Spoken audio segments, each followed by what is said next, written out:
First of all, Chair Proctor and committee, I must confess that I've really been looking forward to today. This is sort of a unique opportunity for university people to get to have what I anticipate will be a really useful conversation about the thing we all care about most, which is higher education for the state of Florida.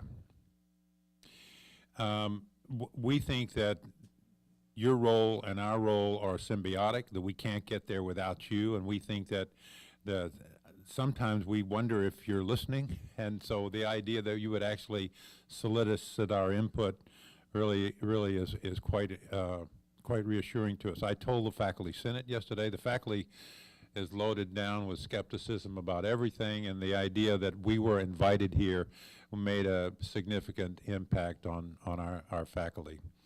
One other point, I'll tell you that the advice I'm going to give you is worth what you're paying for it, which is not very much. So I consider myself just one of a dozen people here at the table, and we'll talk about things that we find mutually interesting. Our university is not hard to understand. It's the oldest. We have over 375,000 living alumni.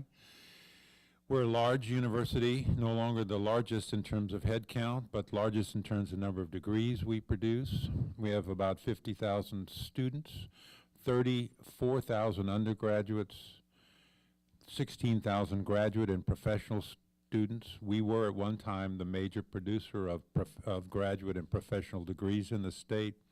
That's changed, something that doesn't show up on the records, but it's something that's quite interesting and growing. This year, the University of Florida will have 5,000 online students. So it is a part of our program that is in expansion, simply because we can provide more access to Floridians through the online route, and we're finding that it's becoming more and more interesting to students who, for whatever reason, can't or don't want to come to our campus. We think of ourselves as a global university. We have interest in things that are going on all over the world. We have an international reputation of which we're proud. We think that that benefits Floridians in the sense that our students are going to live and work in a global economy, and having connections with other parts of the world only will help them.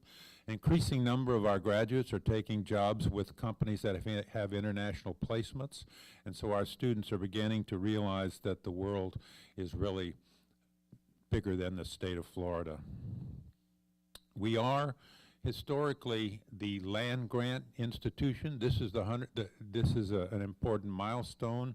The Morrill Act of 1862 was created to provide public education for the common person, and the University of Florida has had the pleasure of being the state's land grant. As such, we have a statewide mission. We have programs in every county of the state. We consider that an important part of our mission to try to serve Floridians outside of just the Gainesville area. And we think the future of the land-grant university will be more important as we expand to include economic development as part of the things that we're involved in. STEM, I don't see how anybody could be against STEM. I think it's an important thing to have. I have tried to temper the conversation a little bit to say that it's not the only conversation we should be having. We should be thinking about how to enhance, stimulate, maybe get people thinking about STEM, but there are lots of other important career paths that we would like to think should remain open for our students. We produce 24% of the STEM graduates in the state undergraduate component. Another part of this, and you have to think about it separately, graduate degrees in STEM and undergraduate. We produce 45% of the degrees in graduate STEM currently in the state. And 27% of all of U.S. degrees are STEM degrees. Now, what's the right number and how do you move that forward? We think that it will be helpful if the state emphasizes its desire, maybe in a proactive way by making some recognition, maybe through Bright Futures, that STEM is a highly desirable thing for the state to invest in. I have no problem with that at all. And I think that it might help people who are on the fence about where they're choosing to study to think harder about STEM. We are looking to expand our enrollment in a thing called the Innovation Academy, which is going to allow us to take 2,000 more students in a, remember, we're a physical complex that's over capacity right now in terms of places to put students. But we've created this thing called the Innovation Academy, which is going to focus on STEM and entrepreneurship. And we will, I think, be able to attract 2,000, we're going to have, when fully enrolled, an additional 2,000 students in that program. We advertised it this fall. It'll start in January of 13. And we had 2,300 applicants for 500 spots. So I think it has some real attraction out there in the state. One last point I would mention, we're Florida's university. About 95% of our undergraduates are Floridians. It's unlike many flagship universities around the country.